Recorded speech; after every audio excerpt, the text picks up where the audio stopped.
Okay, here's how you make the Cricut adult formed face mask with the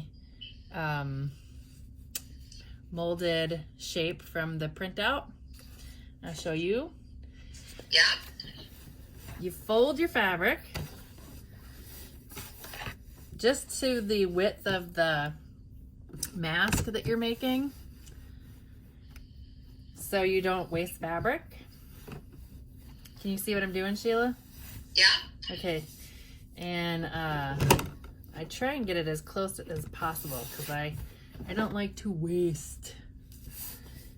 I have a rotary cutter. Right.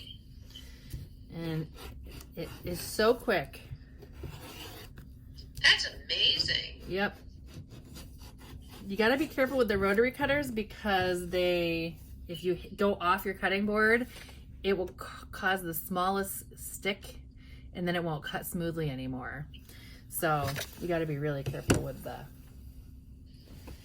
So now I'm going to do a sloth fabric.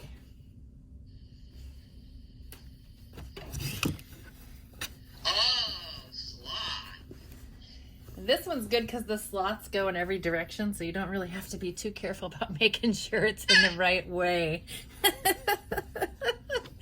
So, because I made that mistake, and that's why I had to cut more of that cactus. So you do this. I have been known to double it up and cut 4 at once. That's what I did when I made those FedEx masks. But that fabric was really easy to cut through. If you need to, if you don't trust yourself, you can put a weight on the pattern that you cut out, and then there you go. There's your sloth. Okay, so then after you've cut your fabric, you need to put the right sides together. So you see how I've got the back side, and I always start at the bottom, not at the point, because the point will get caught up in the machine really, really easy. Back stitch down here because it gets really annoyed if you don't. And then do a quick Seam allowance. I mean, how much? 1/4 inch. Oh, that's a good question. That's a 1/4 inch. And most sewing machines have a little guide on the where you put your bobbin. Right. So 1/4 inch. I don't really have to measure anymore because I do it so much, but yeah, 1/4 inch is good. Otherwise, you're going to have to trim fabric because it'll get all bulked up. And then I'm going to use a white background for this one. So we're going to do the same thing. The great part about using a solid fabric is it doesn't matter which side you choose because they're both the same. So we're going to start down here.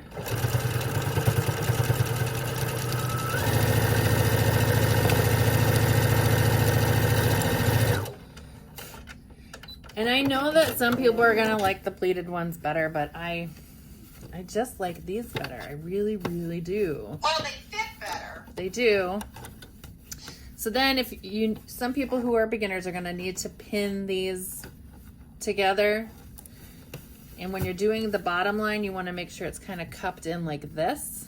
See this?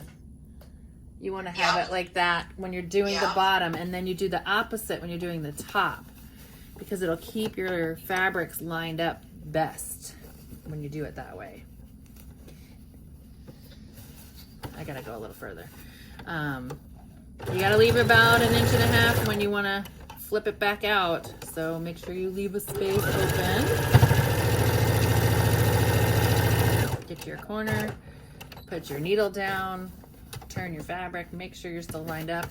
Sometimes you'll have a little difference in your fabric, so just make sure you're still on both fabrics. And now I'm getting up here, so I'm going to do the opposite because that helps me stay on there. Checking.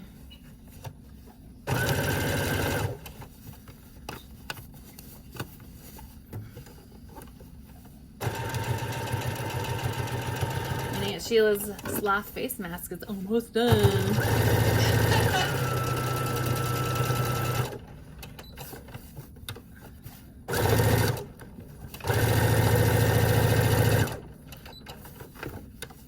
And then back and forth.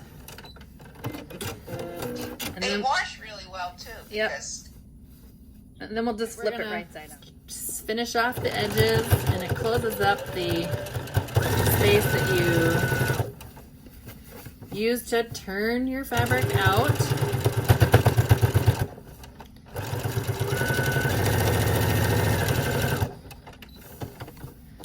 I think some people use the directions of Cricut and have a fold right here to put stuff like the string or the elastic through. I'm going to show you a cheater's way to do it.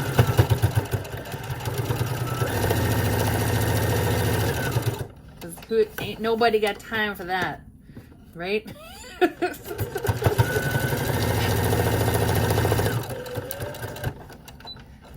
All right.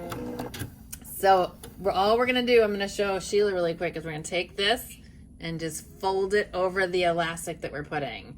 So we'll sew the elastic in, but without sewing the elastic, because the elastic needs to be able to move freely through here. So it needs to have a channel, we're not stitching the elastic down or the ribbon or whatever.